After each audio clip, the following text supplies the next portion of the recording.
Welcome back, everyone. My name is Patrick. You're watching the Oilers Rundown. Well, it was a game last night. The Edmonton Oilers were up 3-0 at one point on the Vancouver Canucks. Managed to hold on for a 4-3 victory. McDavid, Draisaitl, and Frederic were together. That line is looking pretty damn good. Unfortunately, it was pretty much that line that looked good for the Edmonton Oilers last night. Guys like Ike Howard and stuff are starting to step up.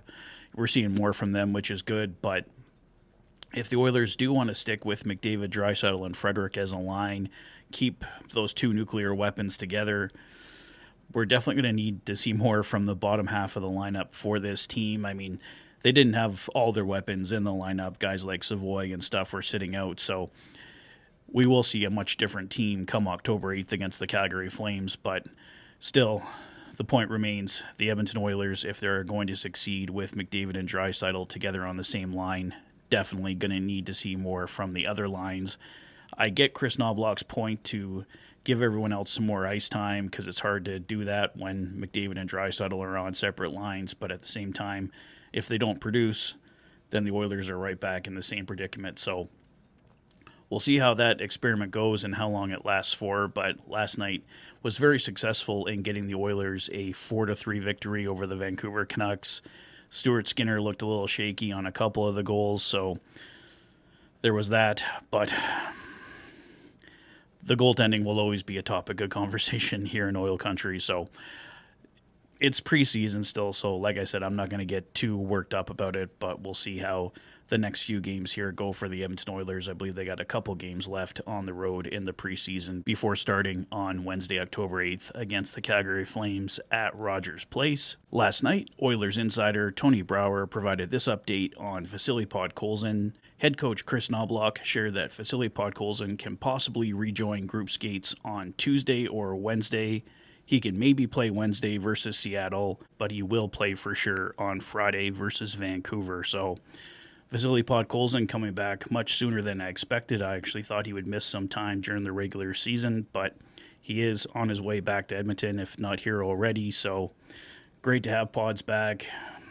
Maybe being surrounded by his teammates here is really the best thing for him, and hopefully he can get off to a strong start here. It was terrible news if you didn't hear Vasily Podkolzin losing his father last week. So like I said before, thoughts are with him and the Podkolzin family. And like I said, hopefully he can get off to a strong start this season. Elliot Friedman and Kyle Bukauskas were talking on the 32 Thoughts podcast about the Oilers possibly picking up another goaltender on waivers. They had mentioned on a previous podcast just how popular Calvin Pickard is in that room. So picking up a guy like Michael DiPietro or Clay Stevenson, Connor Ingram, of course, passed on by all of the NHL last week. It's a move that the Edmonton Oilers may be reluctant to make just given how popular Calvin Pickard is. I would like to see the Oilers grab a goalie, not necessarily to replace Calvin Pickard right now, but just to have a better third option with the Bakersfield Condors. Matt Tompkins has played reasonably well in the preseason, but obviously if Skinner or Pickard were to go down with injury, the Oilers really don't have great depth in the goaltending department, and the Oilers do need a goaltender for the future here. Stuart Skinner may still be that, but we know Calvin Pickard is towards the end of his career here now. He might be able to re-sign another short-term extension, but he's obviously not a long-term solution here for the Edmonton Oilers, so I would like to see a third goalie come in some form here.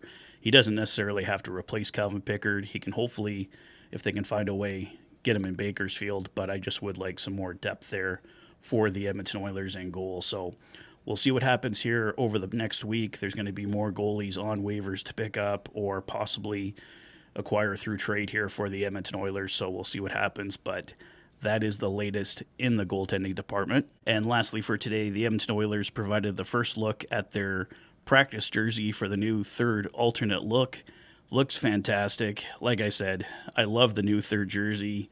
Was initially hesitant on the look, but seeing it in person at Fan Day, absolutely fell in love with it. Cannot wait to get my hands on it on October 7th. And Matt Savoy, Brett Kulak showing it off here in these photos. So yeah, looks sharp, and probably wouldn't mind getting my hands on one of those practice jerseys as well, but might have to wait for Fan Day next year. I don't think they regularly sell those. So We'll see what happens with that, guys. But for now, that is all the latest here in oil country. Like I said, McDavid, Draisaitl, a lot of the talk. They're producing with Trent Frederick. That line looks pretty damn good, but I am concerned about the Oilers scoring after that line as per usual. So we'll see how long that experiment goes for. As for picking up another goaltender, like I said, the big dilemma is Calvin Pickard is an extremely popular goaltender. He delivers wins for the Edmonton Oilers when he's in net. He looks fantastic. I just watched him pick up a 4-0 shutout on Friday. So what do the Edmonton Oilers do? We'll see what happens here. But like I said, I would like to see some more depth there in the goaltending position for this team. Let me know your thoughts on everything in the comment section below. If this is your first visit to the channel and you like what you see, please consider liking and subscribing for all the latest Oilers content. You've been watching the Oilers Fanatic. Thanks for being a fan.